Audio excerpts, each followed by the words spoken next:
And welcome to another edition of winemastery.co.uk. My name is John Lackford and this is John Murphy. And we're here to tell you all about wine, hopefully help you find the wine that you will absolutely love, if not the wines that you will love. Okay, so, you've heard that before, I can tell. Come on, John, come on. So, we're looking at rosés, and we've had a rosé from Portugal, Yep. and then one from Australia. We have? Or different grapes. Yes. Well, it would be they were grown in different grapes. Yeah, indeed, yeah. So, and now we're moving on to Spain. España. España, Rioja, Yay. to be exact.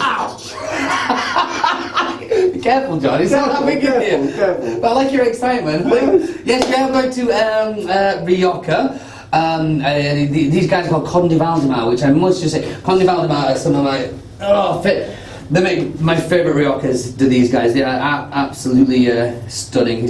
I'm really stroking that bottle. I was noticed. But yes, we are moving on to a rosé Rioja. Okay. Now the grape. I'll tell you first of all, the grape in here is predominantly Grenache, which is what the Australian one was, number 2. Okay. That was 100% Grenache. This is, I think, 85% Grenache, and the rest is Tempranillo. I might be slightly out with that. Okay, and Tempranillo you said also makes Rioja, yeah? That's right, yeah. Okay. The Rioja tends to be a blend of the two, Tempranillo or Grenache, or it can just be Tempranillo, or it can be just Grenache. But a lot of people kind of tend to blend it more often than not. Okay. My first impression is it almost looks like a red rather than a rosé. It is much darker like a than... watered down red. Yes, I would go with that, John. I would go with that, definitely. It's definitely got a lot more colour in there than the first two. I'm looking at yours again. I don't know why I do that. Well, you know, you're not...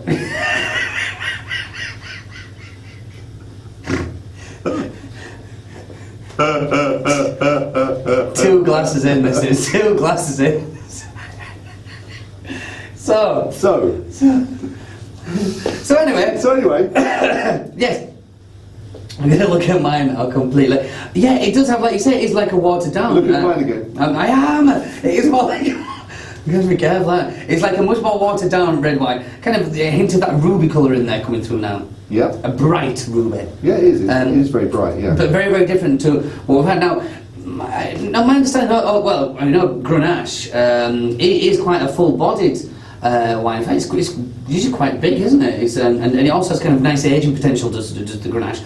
So obviously this one, they've just kind of left the grape skin in there for a short amount of time to give it that pink hue.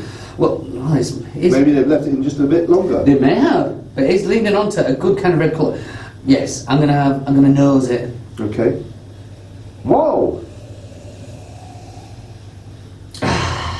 That smells like a sweet red. It does smell like a red, doesn't it? It's got a lot more. That is really quite. It's got a lot of red berries in there, but it's almost like dark, almost like a kind of black curranty smell in there. Yeah. And yeah, you know. And some strawberry, perhaps. Definitely. Mmm. Smells delicious. It smells delicious. Look how we've gone from 1 to a 3 there. And how that's really come on. That is one of these where sometimes you can have a wine where you just want to kind of smell it for a while. Yeah, absolutely. Yeah. And that one definitely has that. You could spend a lot of time doing that. But anyway, I think the other I think which we mentioned in episode 50 was the other thing is that if you find yourself actually in between sips, smelling it's a sign that actually the smell is delicious. I mean, you're not just relying on the taste when you drink it. Definitely not. And that one you could eat. Yeah. Some taste.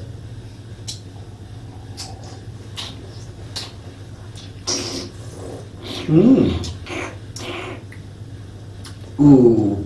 Completely different. Mmm. It's almost like fruit juice, cordial, it's berry juice.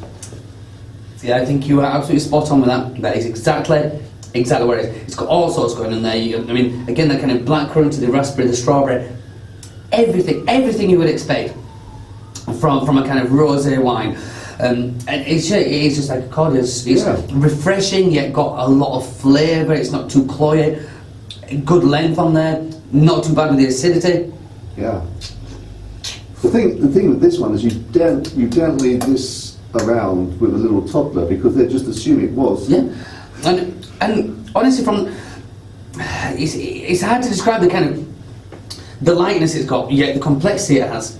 It's hard to describe that because that would be, on a summer's day, juicy. It's juicy and delicious. Oh, that is a thing of beauty, a thing to behold. Oh God, Yeah. what's wrong with We haven't tasted a lot of reds, and outside of our tastings, I've not tasted a lot of rosés. No? But certainly this is the best rosé I've tasted. I think it even beats Brad's. Brad. Oh, Brad and Jolie. Yeah, Angelina. Jelena. Jelena. Sorry, guys. So That's me off their party list. Never mind. Never mind. I just have to make do with Beyonce. Oh, really? Did you get the invite too? Honestly. You thought you were important. Yeah, you better wear the same dress as me. No, I won't. Believe me. But coming back to that, and would you believe the alcohol content in there? Shall I have a guess? Please do. 13.2. There's no point two. Maybe there's no point two. No, well, I don't think there is such a thing as a point two. They always go on the dot or 0.5. I don't think I've ever seen a point. Well, how can they measure a 0.5 if you can't measure a 0.2? I don't know. I don't know. But generally, in most wines you would look at, it would be in degrees of. What's degrees Yeah, of? well, they may be. I'm just being more accurate. Actually, to be fair, you are being really accurate because that is 13.5. Is it? 13.5. Wow. Now, okay. it's got that darkness, so you would have assumed that it would have had more flavour. And yeah, you're right with that. It has got that, but I would never in a million years have expected that to be 13.5%. No, That's stronger than a lot of red wines. It is, isn't it? And as we just said, to a degree, it just takes. I'm not being disparaging to it. It tastes like cordial drink. You could. It's just. It's really delicious. Don't get me wrong. I'm not being disparaging when I say that. No, but that's a grown-up, stylish cordial. I'd say. Oh yes. Now, John. Yes. Price-wise. Okay. So I've got the idea from what you said, where I got the second one wrong, and it was the same price as the wine we tasted in part one. Yep. So I've got the idea that rosé wines tend to be lower priced than their red or white equivalents. Well, yeah. Again, there's exceptions to the rule, but you are, well, yeah. Okay. So on that basis, I'm devaluing what I would think it would be worth. Okay. Compared to the same two. Certainly on taste and enjoy, I'd say, and complexity, I would think that this has a lot more in it, so it would be worth more. The last two were $9.99. I put this at $12.99. You know, I just thought it tastes like a nice lollipop. I was listening. No, guess, no. No. $9.99. You are joking. No, all three of them this evening have been Whoa. $9.99. And the difference between those three wines. Whoa. Yeah, see? Whoa. That face, I think, says it all. That kind of.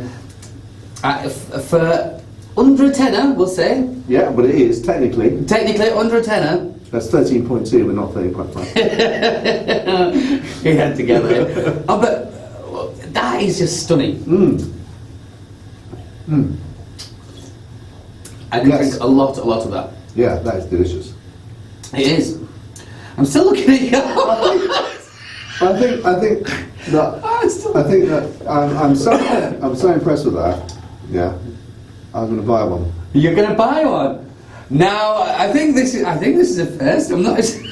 What, we buying a bottle of rose? It might be, but it might be me buying a bottle from. Yeah.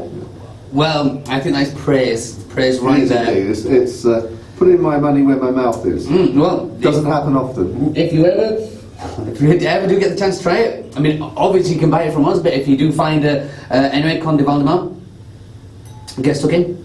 So, just a quickie then, in terms of, obviously you can just drink this on its own. What would you have with it if you were eating? A light salad. I wouldn't get too excited. I personally. Would just drink this on its own, would you? Or You could definitely drink it on its own, but I personally wouldn't want to spoil that. I'd have that just. so you wouldn't have any cheese with it? Oh, you can always have cheese. You can always have cheese. I thought I'd get a soft point. So to speak. So yeah, and speaking of soft, we're gonna go. I'll go for a brie style. I'd look at something like the Bred Barousse d'Argental, like I said, a used milk brie style, and that would just come the kind of nice fresh. That's nice and fresh and minerally, and that together, that would be a little match made in heaven. Yeah. Oh. I might be tempted myself now. Yeah. My mouth's watering. I've got it. Yeah. All right. Well, that's delicious. I mean, obviously, personally, it is down to personal palate. You may taste the first one and think that is the bee's knees, and actually you prefer that. But for me, this one is strides ahead. For me, definitely as well. Yeah. Head and shoulders above. Okay. Good. Well, thank you for that, John. That was very, very good. No, thank you. Really, yours is empty. Imagine. That's why you're watching looking at mine all the time. It probably is. Is this going to finish that? Okay. Well, okay. No, it was a definite kind of learning curve there. What? Little learning curve, A learning curve. I Yeah. think you said learning curve. I thought you were talking about the old English footballer. I don't know much about. Not all that. That's all I know. So, with that, I guess it's adieu. Adieu. We'll see you next time. Cheers. See you then. Chin chin. Chin chin. Is it going to finish that?